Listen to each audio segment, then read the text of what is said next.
Pagpapatuloy mga idol. Hindi makapaniwala ang bida na nakabuo siya ng dalawang elixir at ito ay kanyang pinagsama upang makabuo ng isang elixir na tinatawag na Liuli Quenched Dan. Na makikitang matagumpay ang pagsasama ng dalawang elixir na kanyang ikinatuwa at habang siya ay nahalakak sinabing tapos na ang Liuli Quenched Dan. At agad naman niya kinain ang elixir at agad itong naglinang upang maabsorb ng kanyang katawan ang kinain niyang elixir. Na habang naglilinang ay sinabi ng bida sa kanyang sarili na ang mapalad na araw na formula ay umalingaw sa ika-70 sa listahan ng nangungunang 100 mga pamamaraan ng alchemy, ay talagang makapangyarihan. At makikita natin ang ama ng bida na naglilinis ng sahig na makikitang may kantab at nakinang-kinang pa, na napasabing, sa wakas tapos na akong maglinas. At bumalik tayo sa ating bida na naglilinang ay napasambit ito ng breakout. At biglang, boom, biglang sumabog ang kinalalagyan ng ating bida na hanggang sa labas ay yumayanig pa. At makikitang napuno ng alikabok ang buong bahay na makikita ang tatay ng bida na napapatulala na lang at walang masabi. Makikita naman natin ang bida na natutuwa sa lakas ng kanyang kapangyarihan na napapasabing ika-4 na level warrior. Liling, maghintay ka lang at makikita mo. Nang biglang bumukas ang pinto na makikita ang kanyang ama na galit sa ating bida.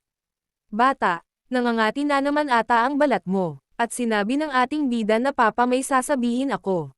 Lalo namang nagalit ang kanyang ama sa kanya, na makikitang ginugulpi na siya ng kanyang ama. Anong gusto mong sabihin? Na makikita ang bida na nagmamakaawa sa kanyang ama na wag na siyang bugbugin. At ako naman tayo sa pamilyang Lee na pumasok ang ama ng bida kasama siya sa likod.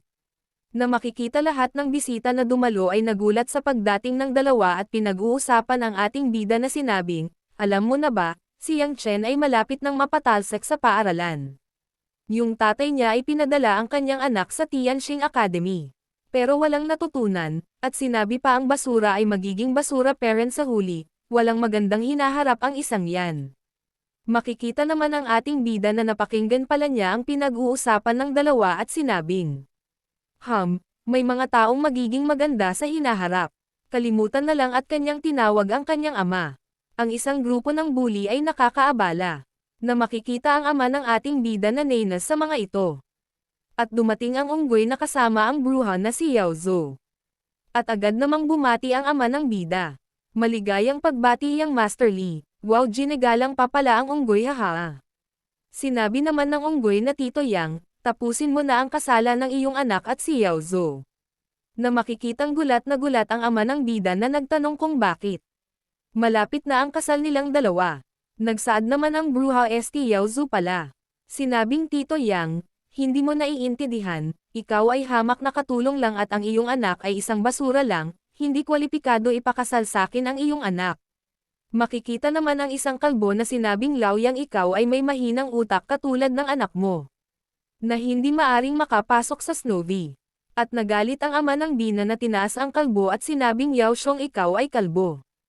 At pinigilang ng unggoy ang ama ng bida at sinabing wag mong kakalimutan ang iyong posisyon.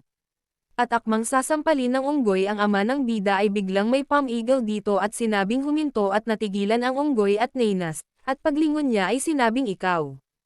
Na makikitang ito pala ang ating bida.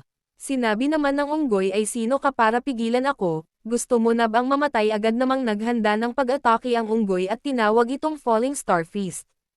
Tinuwanan lang naman ito ng bida na sinabing sumugod ka na. Makikitang nagsabay sila ng pag-atake na makikita ang pulang apoy at asol na apoy na nagbanggan. May sumigaw naman ng huminto na nagulat ang dalawa, at may umatake sa gitna ng dalawa ng pinapahinto sila nagugulat naman ang mga bisita at lumingon sa pinanggalingan ng pag-atake. At makikita ang patriarka na sinabing sino kayo para maglaban at gumamit ng martial arts sa loob ng Lee family.